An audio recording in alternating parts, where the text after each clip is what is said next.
All right, welcome. Today, we're going to pull back the curtain on this, hidden giant of the global economy, the world of business-to-business markets. It's a world that quietly dwarfs the consumer sales we see every day, and honestly, cracking its code, it's absolutely essential for any entrepreneur who wants to build something that's really built to last. So let's kick things off with a simple question, but one that really makes you think. How is it that a single company, say like Ford, buys way more tires than all of us car owners combined? I mean, millions of us. The answer to that question? It gets right to the very heart of what makes business markets a completely different universe of buying and selling. Okay, so to really get our heads around this, here's our game plan. First, we're going to explore what makes this whole world of business buying so unique. Then, we'll break down the three main types of purchases that companies make. After that, we'll meet the, believe me, surprising cast of characters involved in any big decision. And finally, we'll see how this all clicks together in the real world. All right, first up, a different world of buying. And let me be clear, this is not like your average trip to the mall. Not even close. The scale, the stakes, the relationships, they all operate by a completely different set of rules. So what exactly is the business market? Well, put simply, it's basically any organization that buys goods and services not for themselves, but to create something else. A great example is a bakery. They're buying flour, sugar, big industrial ovens, all to produce the bread that they eventually sell to you. That right there, that's the business market in action. And this is where you really see the huge split between business and consumer markets. For starters, in the business world, you have way fewer but much larger buyers. Think about it. An airplane engine maker might only have a handful of customers, but every single contract is massive. This naturally leads to really close collaborative relationships. Plus, these purchases are made by trained professionals. It's their whole job.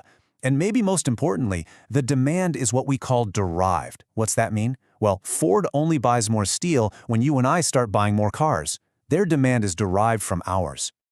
Okay, so even within this B2B world, not all purchases are the same. Not by a long shot. I mean, ordering another box of printer paper is a totally different ballgame from, say, buying a brand new fleet of delivery trucks, right? This is where we run into three very distinct buying situations. Yeah, you can really think of these on a spectrum. On one end, you've got the straight rebuy. This is the easy stuff, a simple routine reorder, no-brainer. In the middle, you have the modified rebuy. Now things get a little more interesting. Here, the buyer wants to change something, maybe the product specs, the price, or the terms. And that, right there, opens the door for competitors. And then all the way at the other end of the spectrum is the new task. This is a first-time, high-stakes purchase. We're talking about a factory installing a whole new robotic assembly line. That's where things get really complex. And that complexity, especially when you're talking about a new task, brings up a super important point. When a business makes a big decision, it's almost never just one person signing on the dotted line. Nope, you have to meet the entire buying team. Now, this team has a name.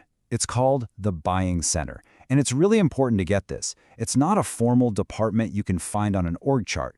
It's more of a concept. It describes all the different individuals and groups who play some kind of role in the decision, and, this is key, each one brings their own priorities and their own level of influence to the table. So inside this buying center, everyone has a role to play. You've got the initiator. That could be the engineer who first says, hey, this system is outdated. Then you have the users, the folks on the ground who will actually have to use the thing every single day. There are influencers like a tech expert who helps write the technical specs. You've got the decider, maybe the department head who ultimately makes the choice. But wait, there's also the approver. That's often the CFO who has to give the final budget sign-off. Then there's the buyer, the person in purchasing who negotiates the actual contract. And finally, and you can never forget this person, the gatekeeper. That could be the executive assistant who controls who even gets a meeting with the decider.